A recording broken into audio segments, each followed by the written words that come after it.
All right, good morning, everybody. Welcome back from Reading Week. So the topic of today's lecture is arrays in Bash. So I guess the good news is that the arrays in Bash, they are similar to arrays in Java.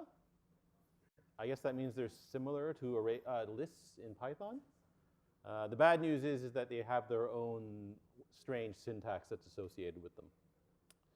Okay, so just like any other variable in Bash, you can make an array and then assign values to the elements of the array. But if you make an array or you try to access a variable as though it were an array, and that variable doesn't exist, Bash creates the variable for you or overwrites the existing variable and turns it into an array. There's nothing special about array variables in Bash. They're just like regular variables. There's two different types of arrays in Bash. So one is the zero-based indexed array. That's, I guess, similar to a Java array. The other type of array is an associative array, which is basically a Python dictionary. I don't actually cover the associative array in this course, so I just use the indexed one. It's easy to use the associative array in Bash, but we don't use it in this course. If you're familiar with a Python dictionary, then you can pick it up pretty quickly. So we're only going to talk about these indexed arrays. So the indexed array in Bash is a zero-based array. Now that doesn't actually mean anything. Well, it means something, but it doesn't mean what you think. All that it means is that 0 is the smallest legal starting index. It doesn't mean it is the first element of the array, right? So if you have an array, then A0 is not necessarily the first element of that array, which is weird, but that's the way it works in Bash. So it's indexed. It has to be a non-negative index. 0 is not necessarily the first index. There's not even a requirement that the indexes be contiguous, right? So it doesn't, your indexes don't have to be 1, 2, 3, 4, 5. It can be 1, then 37, then 159. It's very strange.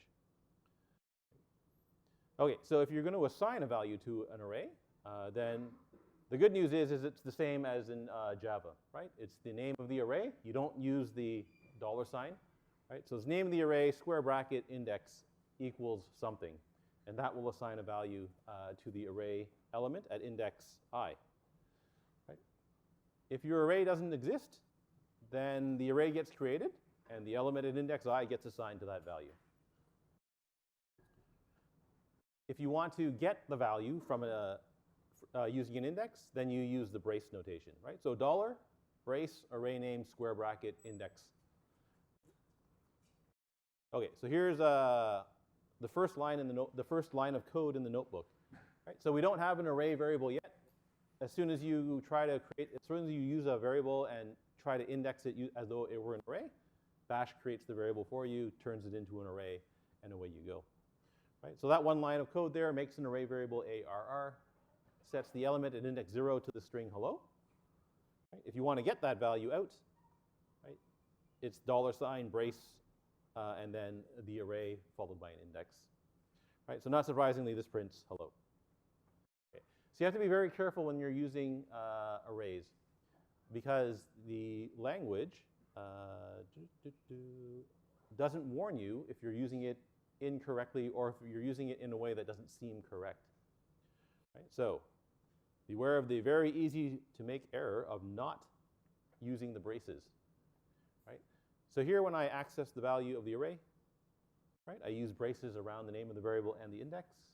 Right? If you forget the braces and you just write $ARR, right, so in other words, if you try to access it as though it were a regular variable, right, then what you end up with is the value of the element at index 0. Right? So it assumes you want the element at index 0 even if that element doesn't exist. Right? So remember, the array element at index 0 doesn't have to be there. Right? So if you try to access the name of the element like that, then you get the element in index 0. Right? If it doesn't exist, you get the empty string. Okay, so here I'm going to unset the previous array that was created back here. So remember, unset just removes the variable from the current workspace. Right? So this makes a new array called ARR and sets the element at index 5 to the string weird. Right? Now, when I go to print it out, notice that I'm not using the braces or the index, right? So I'm just writing out $ARR. Right? And when you do that, you not surprisingly get the empty string right there. Right? Why do you get the empty string? Because $ARR refers to the value at ARR0, which in this case doesn't exist, so you get the empty string. Okay, so if I go ahead and set an element now at index 0, right, to strange, and then print it out, you get strange. Right? Again, why does that happen? Because $ARR means get the value of the element at index 0 of ARR. Right? And so now there is an element there, so it's strange. Right? To do what we wanted to do in the first place, that is get the element at index 5, right? Brace, name of the array, square brackets 5.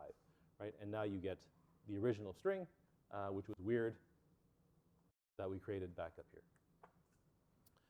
So remember, if you're using an array, make sure to put the squiggly brackets or the braces around the name of the array variable, right, when you try to access the value. Okay, so what happens if you do, oh, sorry. Okay, so what happens if you write $ARR and then square bracket I, right? Again, you're missing the braces. So what ends up happening is bash thinks you want the first or the element at index 0 of ARR, right? And now it doesn't treat the rest of it as an index. It just thinks it's the string square bracket I square bracket. Right? So remember in bash string concatenation, you just write two strings side by side and it joins them together. Right? $ARR, or the element at index 0 of ARR, which is a string. Square bracket I square bracket, that's another string. So you end up with string concatenation in this case. Right? You get the value at ARR0 followed by the string square bracket I. Right? So if I make an array, set its first element to strange, and then write $ARR square bracket 0, you get strange 0. Right? You don't get the string strange. Right? If you want the string strange, you have to remember brace and brace. Right? And now you get the correct result. Right? Again, notice that bash doesn't warn you that there's a problem here or that there's something funny going on here. Right? It simply does what you told it to do, and away it goes. Right? Right? So you probably don't want that. Right? Remember that. If you're looking online, you'll occasionally see, well, not occasionally, you'll often see that you can make an array using this command called declare. And that's true. You can make an array using the command called declare. Right? So declare minus a says make a variable called x and treat it as though it were an array. Doesn't actually mean anything. You can make x and you can use x as though it were not an array, as though it were not an array. Right? This syntax is not super useful. Right? But you can use it if you want to. Right? So there is a declaration statement that declares y to be an array, and it sets the values of the array at indexes 0, 1, and 2 to 10, 20, and 30. Right? So the round brackets is a shortcut notation for creating an array where you know the elements of the array. Right? Round brackets, anything will make an array with the elements inside the round brackets being assigned to the array. Right? So this makes an array y. Y0 is 10, y1 is 20, and y2 is 30. So if you print them out here, you not surprisingly get 10, 20, and 30. Right? You don't actually need to declare here. You can just write y equals 10, 20, 30. And that works just fine. Right? So yes, you can use declare if you want to. No, you don't have to. Right? And then, so just like I showed you in the previous cell, right? If you want to make an array, you can just use round brackets. Right? So round bracket hello makes the array who's of one element, whose value is hello. It uses the spaces to separate the elements. So 0, 1, 2, 3, 4 inside round brackets makes an array whose elements are 0, 1, 2, 3, and 4. If you want to, for some reason, actually assign the elements to particular indexes, right, you can use square bracket index equals, and that will assign whatever this is to the element of ARR3 at index 1. Right, so that makes so that sets ARR3 1 to goodbye. right? ARR30 does not exist, right? Again, arrays in bash are a bit weird, right? Here's another strange example. When you do the assignment to the indexes, they don't even have to be in order, right? So that sets array element ARR4 at index 100 to weird. That sets ARR4 at index 0 to weirder, and ARR4 at index 1 to weirdest, right? Elements 2, 3, 4, 5 up to 100 don't exist, right? So those all create, those are all examples of creating arrays. All right, now what if you want the number of elements in the array? So it sort of looks like the number of the length of a string. So it's dollar, brace, number sign, right? Name of the array. Oops, sorry. Right, name of the array. So that looks like the length of a string, but then you have to remember to put in the very strange notation, square bracket at square bracket. Square bracket star square bracket works as well.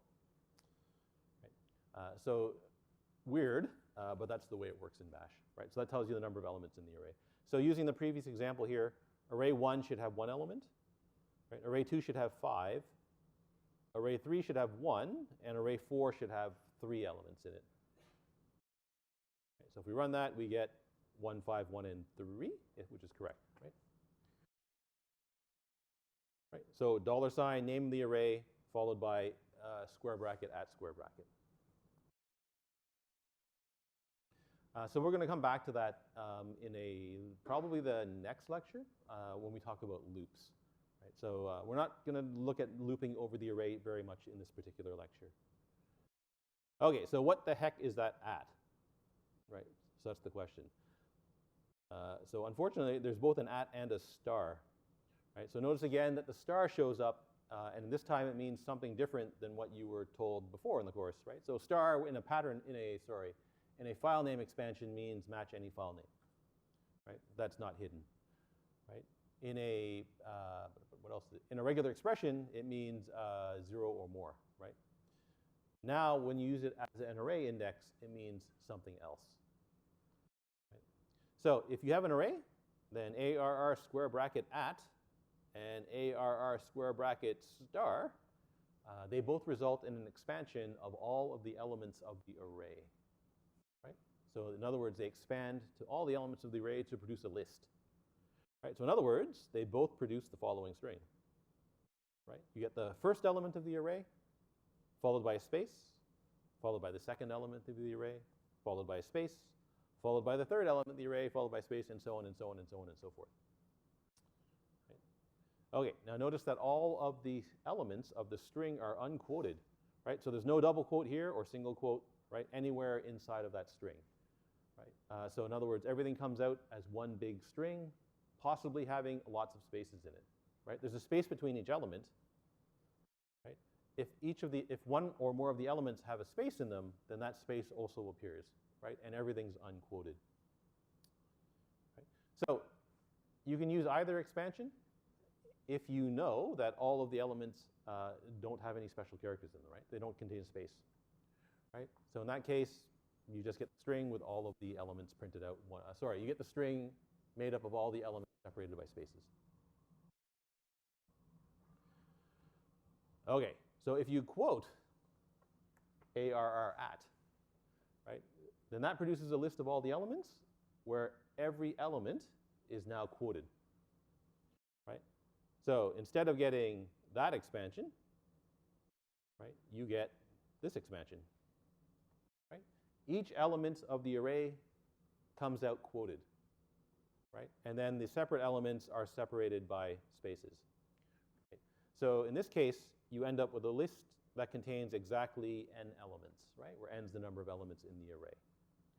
Right? All the elements are quoted, so you don't have to worry about word splitting happening on any of those. This is almost always what you want to write. Right? Almost always you want this. Okay, so what happens if you use the star instead? Right? So if you use the star instead, that produces a single string containing all the elements of the array separated by a space. Right? So in other words, what you end up with is that, right? So you get all the elements that come out. There's no quoting around each element, right? But then the entire thing gets quoted, right? So there's a quote there, and there's a single quote there, right? So in other words, it's as if the whole thing came out, double quoted here, right? So in this case, you end up with one string that's all double quoted, right? So all of this thing, all of that there gets double quoted. You get one string, which is almost never what you want. Right? Okay, so there's an example for all of these. And we also get our first loop. So here's our array. Right? It has 3 elements in it. It has a dog, a cat, and a fish. Right? Notice that each element is double quoted, so there's 3 strings in this array. Each string has a space in it. Okay, here I'm using the name of the array, square bracket, a star, no quotes. Okay. So what I'm showing, let me put some spaces in. It was written this way for brevity, but I guess that's a little bit better. Okay, so that is an example of a bash for each loop. So if you have a list of elements, or a list of strings, then you can loop over the list using this form of the loop of a for loop, right? So this just says for each element I in that list there, right? Process each element inside the loop. I refers to the current element in the iteration. Right? So first time through the loop, I is the first element of the array. Second time through the loop, I is the second element of the array, and so on and so on and so forth. Right? The semicolon here is needed if you put the do on the same line. The other way you'll see this is the following. You'll see it like that. Right? So bash doesn't have any block delimiter. So bash doesn't have any, it doesn't use spaces or braces as block delimiters. Right? So if you have a for loop, you need some way to start the body of the loop, and you need some way to end the body of the loop. Right? And so bash, it's the keywords do and done. Right? Do marks the beginning of the loop, done marks the end of the loop. Okay, so this thing here expands to the elements of the array. Nothing's quoted. Right? And so that's going to expand to a dog, a space dog, space a, space cat, space a, space fish. Right? You end up with a string that has 6. You end up with a list that has 6 elements in it. Right? So you get the individual characters there. Right? So remember what animals star expands to? Right? So dollar.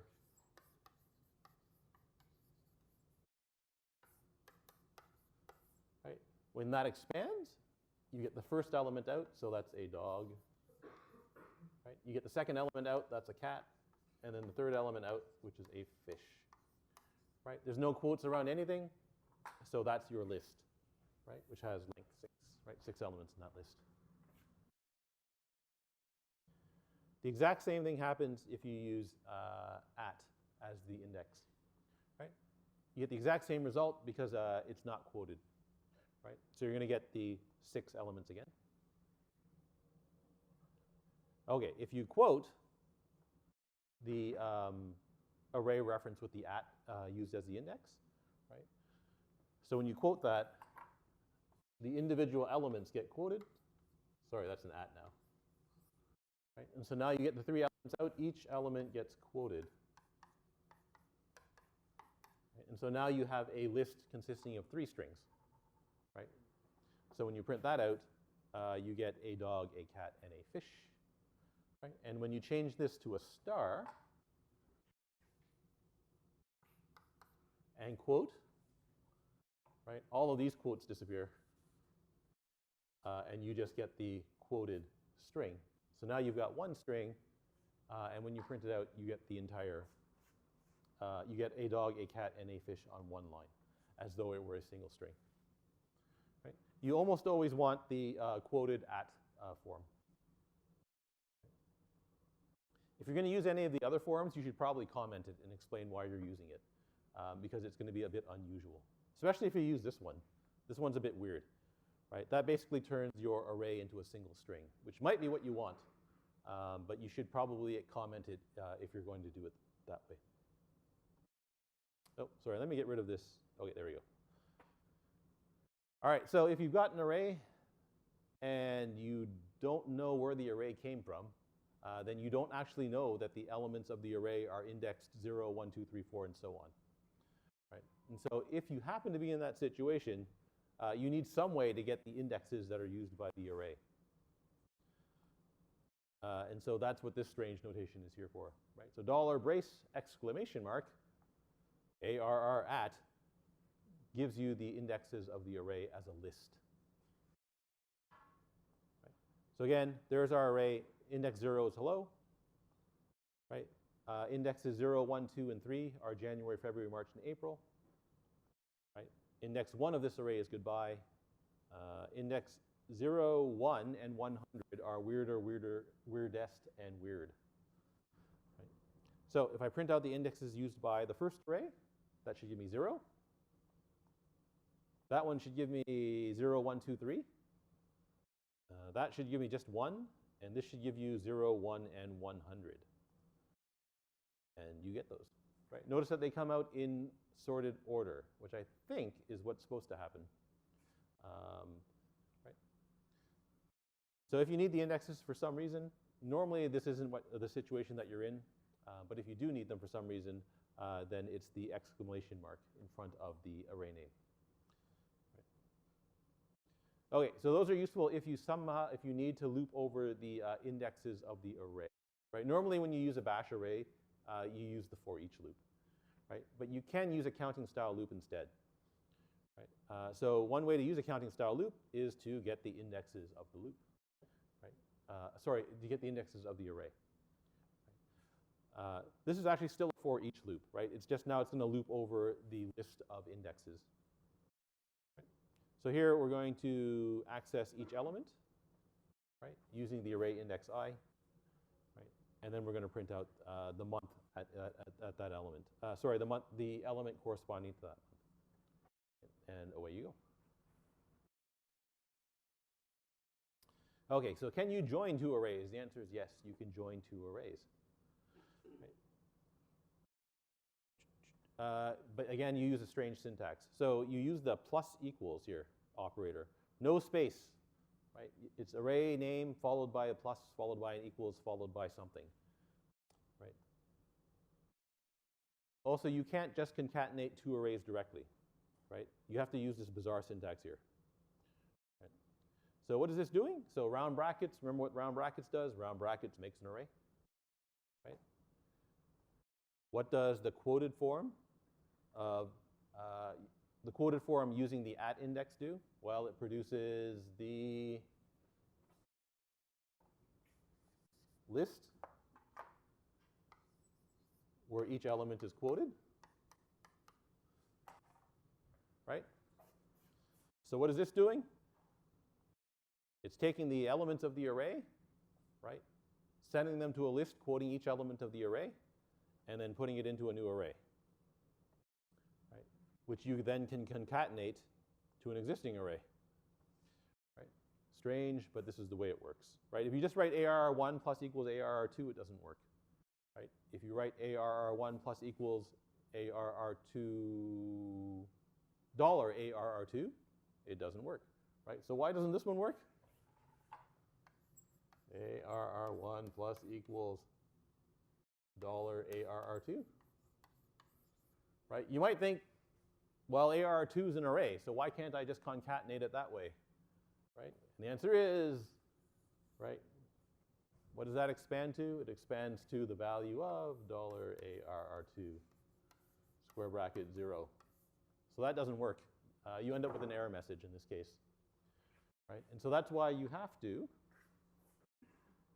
create a new array. And then you can concatenate the new array to the end of the to the end of another array. Right. Okay, so here's A.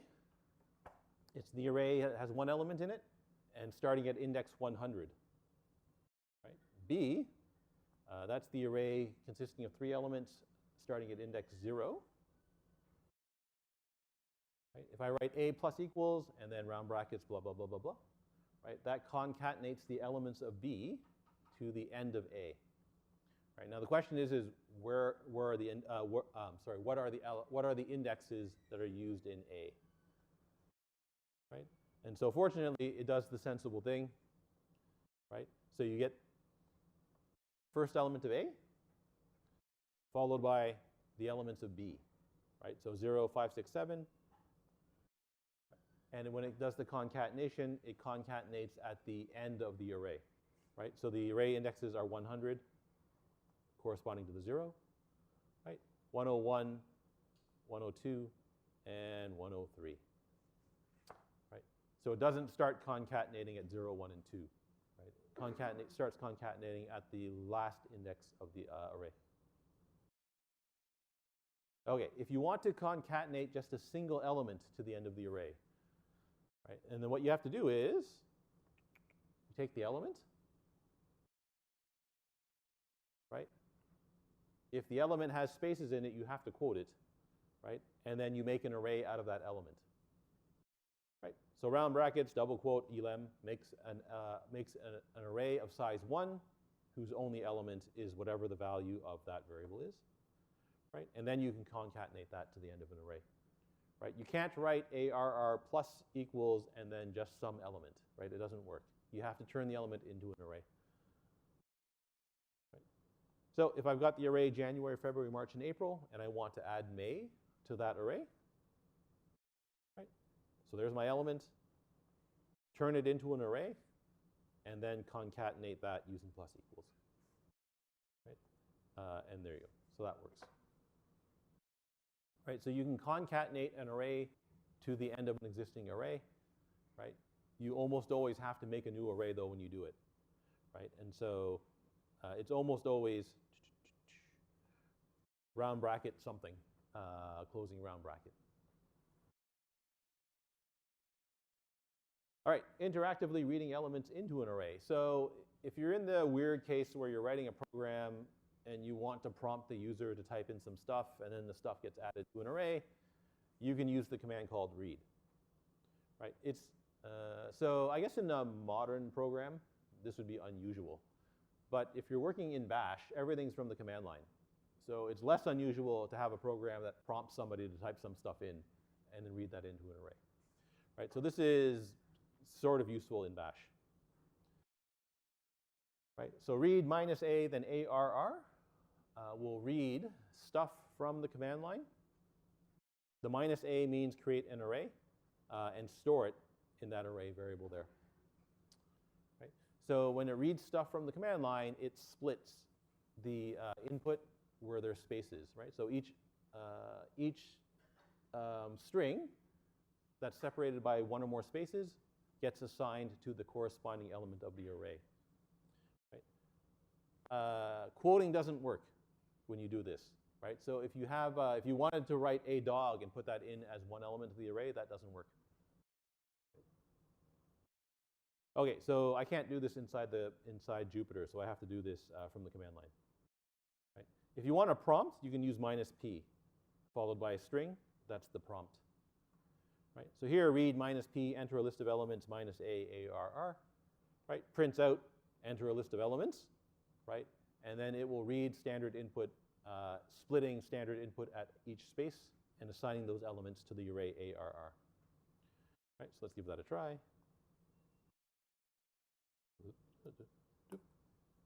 And let's make sure I type this in right.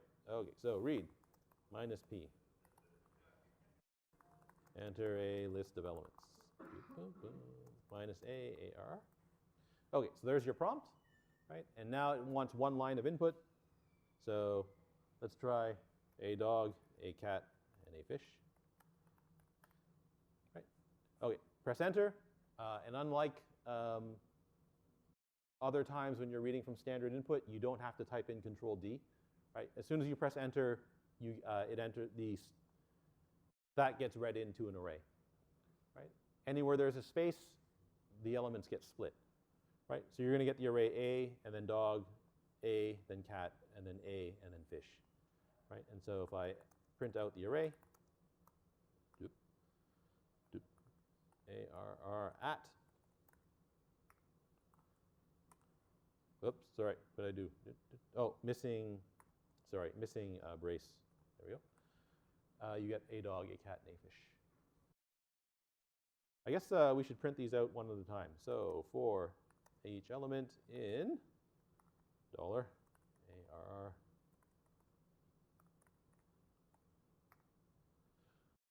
brace, no, sorry, brace, need the brace. Brace, echo, sorry, RRI, again, need the brace. Done. Whoa. For each element in, what did I do wrong? Why did I get AAA? Oh wait, I'm a dummy, sorry. Echo I. There we go. Okay, so for each element in this array, print the array element and then done. There we go. So you end up with an array having 6 elements, right?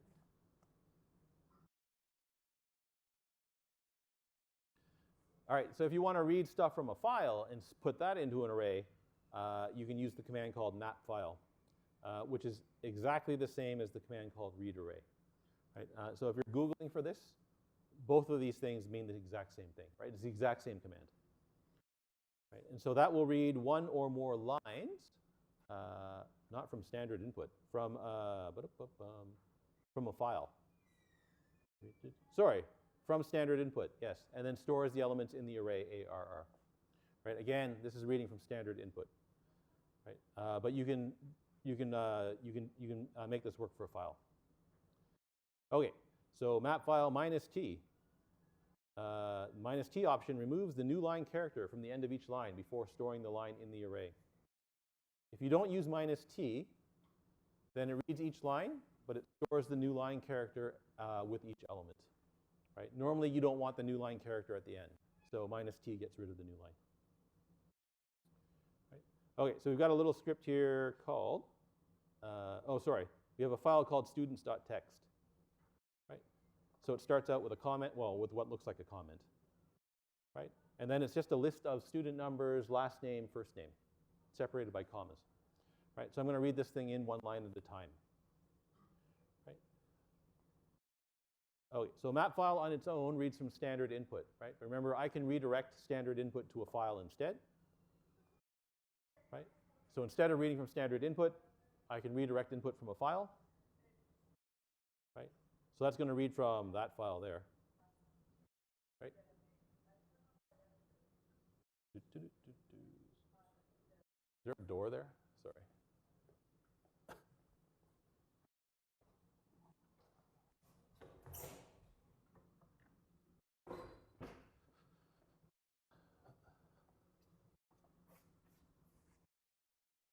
So that's going to read the contents of that file one line at a time, store each line into in the array.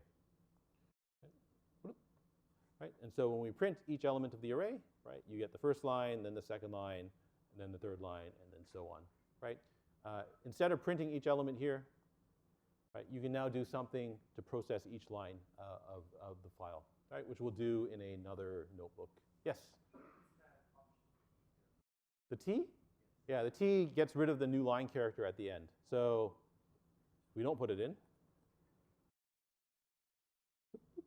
Right? So now when it reads in the line, right, it reads the new line character as well and stores the new line character with each element.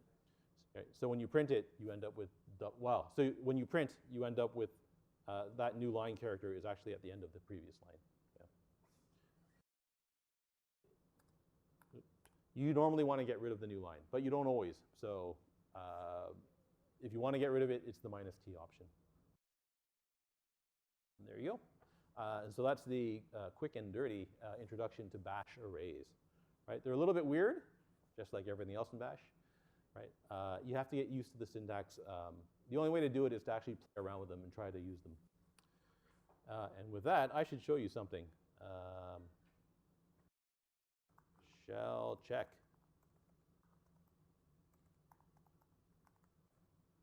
.NET. There we go. If you haven't found this website yet, right, there's something called shellcheck.net. You can type in you can change the shell here somewhere.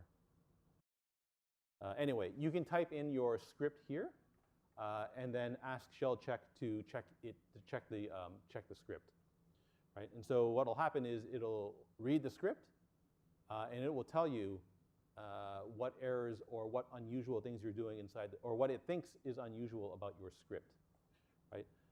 So if you're having trouble debugging your bash scripts, this site's super helpful because it actually gives you useful output when it reads your script, right? It'll highlight errors.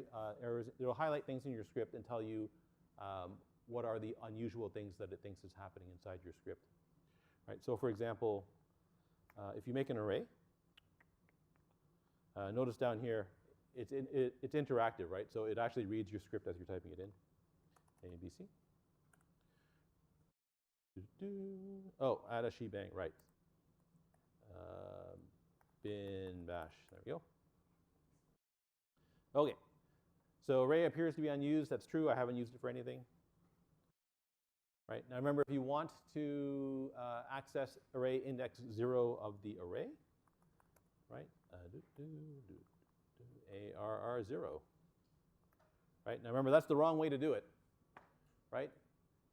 And down here it tells you, look, that's the wrong way to do it, right? It's actually warning you here about what you're trying to do. Right? The correct way to do this is to put in the braces, right? Like that, and away you go, right?